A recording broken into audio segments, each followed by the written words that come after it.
ಅಡಿಕೊಂಡು ಉಸಿರು ಗಟ್ಟಿ ಸುಸ್ತಾಗಿ ನೀನು ಫ್ಯಾಕ್ಟರಿ ಗೇಟಿಗೆ ಓಡೋಡಿ ಬಂದರೆ ಲೇಟ್ ಆಯ್ತು ಹೋಗೆಂದು ಹೊರಗಟ್ಟಿ ಬಿಟ್ಟಾರೋ ಸುಲಿಗೆಯ ಸಂಸ್ಥೆಯ ತಂಗಿ ನೀನು ಸಿಡಿದೆದ್ದು ಹೋರಾಡು ತಂಗಿ. ಅವ್ರು ಮಾಡೋ ಕೆಲ್ಸದ ಬಗ್ಗೆ ನೋಡಿ, ಒಂದು ಆನ್ಸಿಲರಿ ಫ್ಯಾಕ್ಟರಿಯಲ್ಲಿ ಗಡಿಯಾರ ಜೊತೆಯಲ್ಲಿ ಗಡಿಯಾರವಾಗಿ ಮೈಯೆಲ್ಲ ಕಣ್ಣಾಗಿ ಬಿಡಿಭಾಗ ಹೆಕ್ಕಿ ನರ ನರವ ಬಿಗಿ ಹಿಡಿದು ಗಡಿಯಾರ ಮಾಡಿ ತುಂಬು ಯೌವನ ಸವೆದೋಯಿತಲ್ಲ, ಸುಂದರ ಬದುಕೊಂದು ಕನಸಾಯಿತಲ್ಲ, ಈ ಗೋಳು ಅನ್ಯಾಯ ಎದುರಿಸಿ ಸಂಘಟನೆ ಕಟ್ಕೊಳ್ಳಿ ಅಂತ ಅನ್ನೋ ಮಾತನ್ನ. ಕೊನೆಯದಾಗಿ ನೀವ್ ಎಲ್ರೂ ಇಲ್ಲಿ ಬಂದು ಸುಮಾರು ಜನ ಪ್ರಶ್ನೆಯನ್ನ ಕೇಳಿದ್ರಿ. ಪ್ರಶ್ನೆ ಕೇಳೋದು ತುಂಬಾ ಒಳ್ಳೇದು, ಆದ್ರೆ ಈ ಪ್ರಶ್ನೆಗಳಿಗೆ ಉತ್ತರವನ್ನ ಎದುರುಗಡೆ ಮಾತಾಡಿರೋರಷ್ಟೇ ಅಲ್ಲ, ನಾವೂನು ಭಾಗಿಯಾಗಿ ಉತ್ತರವನ್ನ ಕಂಡ್ಕೋಬೇಕಾಗುತ್ತೆ. ಕೊನೆಯದಾಗಿ ನಾನು ಕತೆ ಹೇಳೋಳು, ನಾಟಕ ಮಾಡೋದಕ್ಕೆ ಕರೆಯಲ್ಲ ಚಿಕ್ಕಣ್ಣವ್ರು, ನನ್ನನ್ನ ಮಾತಾಡೋದಕ್ಕೆ ಕರೀತಾರೆ. ಅದ್ ನನ್ ತುಂಬಾ ಪ್ರೀತಿಯ ಅಭಿವ್ಯಕ್ತಿ.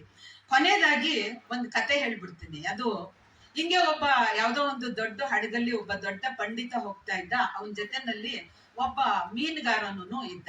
ಇವನು ಪಂಡಿತ ಹೇಳಿ ಕೇಳಿ ದಿನಾ ಪ್ರವಚನವನ್ನ ಕೊಡ್ತಾ ಇದ್ದ. ಅವನು ಕೇಳಾದ್ಮೇಲೆ ಅವನು ಅಲ್ಲೇ ಕೈ ಕಟ್ಕೊಂಡು ಹಿಂಗ್ ಬಾಗಿಲು ಕವ ಹಿಂಗ್ ನಿಂತ್ಕೊಂಡಿರೋನು. ಏನೋ ನಾನು ಹೇಳಿದ ನಿಂತ್ಕಾಗುತ್ತೆ. ಹೀಗೆ ಜಿಯಾಲಜಿ ಗೊತ್ತಾ ಅಂತ ಕೇಳ್ತಾನೆ. ಏನು ಸಮಯ ನೀನು ಈ ಜಿಯಾಲಜಿ ಅಂದ್ರೆ ಭೂಶಾಸ್ತ್ರ ಕಣಯ್ಯ, ಎಷ್ಟು ಲೇಯರ್ ಇದೆ, ಯಾವ್ಯಾವ ಲೇಯರ್ ಅಲ್ಲಿ ಏನಿದೆ ಇದನ್ನೆಲ್ಲ ತಿಳ್ಕೊಂಡ್ರೆ 25% ಬದುಕು ವೇಸ್ಟ್ ಆಗೋಯ್ತಲ್ಲ ಅಂತ. ಅದಕ್ಕೆ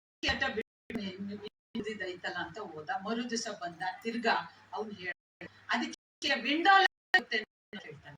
ಇಲ್ಲ ಸುಮ್ಮನೆ ದಿನಾ ಹಡಗಲ್ಲಿ ಓಡಾಡ್ತೀಯ, ಗಾಳಿ ಯಾವ ದಿಕ್ಕಿಗೆ ಹೋಗುತ್ತೆ ಅನ್ನೋದು ನನಗೆ ಪ್ರಜ್ಞೆ. 50% ಬದುಕು ವೇಸ್ಟ್ ಆಯ್ತು ಅಂತ. ಹಂಗೇನೆ ಇನ್ನ ಕಾಲ್ಭಾಗ ಇರುತ್ತೆ ಅಷ್ಟೇನೆ.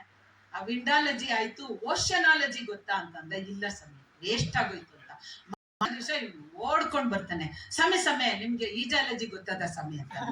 ಅಯ್ಯೋ ಏನೋ ಅದು ನಂಗೆ ಗೊತ್ತಿಲ್ಲ ಅಂದ್ಬಿಟ್ಟು, ಈಗ ನೋಡ್ರಿ ಇದು ಹೋಗಿ ಒಂದ್ ಬಂಡೆಗೀಗ ದಿಕ್ಕಿ ಹೊಡೆಯೋದ್ರಲ್ಲಿದೆ, ಇದು ತಳ ಹೊಡ್ಕೊಂಡು ಎಲ್ರು ಮುಳುಗೋಗ್ತಾರೆ. ನನಗೆ ಈಜಾಲಜಿ ಬರ್ತದೆ, ನಾನು ಈಜ್ಕೊಂಡು ಹೋಗ್ತೀನಿ.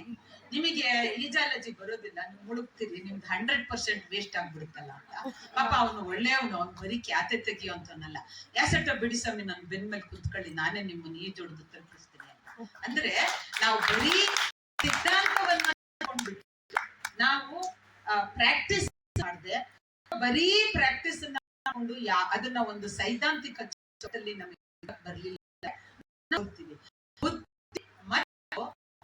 ನಮ್ಮ ಕೈ ಕಾಲಿಗೆ ಕೆಲಸ ಕೊಡುವಂತದ್ದಿದೆಯಲ್ಲ, ಅದು ಎರಡೂ ಸೇರಿದಾಗ ಒಂದು ಚಿತ್ತ ಉದ್ಯಮ ಹಾದಿ ಅಂತ ಅನ್ನೋದು ಸಿಗೋದಿಕ್ಕೆ ಸಾಧ್ಯ ಅನ್ಸುತ್ತೆ. ನೆನ್ನೆ ಇವ್ರನ್ನ ಕೇಳಿದಿರಿ, ನನಗಂತೂ ತುಂಬಾ ಸಿಕ್ಕಿದೆ. ನಾನು ಇನ್ನೂ ಒಂದಷ್ಟು ದಿವಸ ಇದ್ರೊಳಗಡೆನೆ ಜೀವಿಸುವಷ್ಟು ನನಗೆ ಸಿಕ್ಕಿದೆ. ಓದೋದಿಕ್ಕೆ ಇನ್ನೂ ಒಂದಷ್ಟು ಕೆಲಸ ಹಚ್ಚಿದ್ದಾರೆ.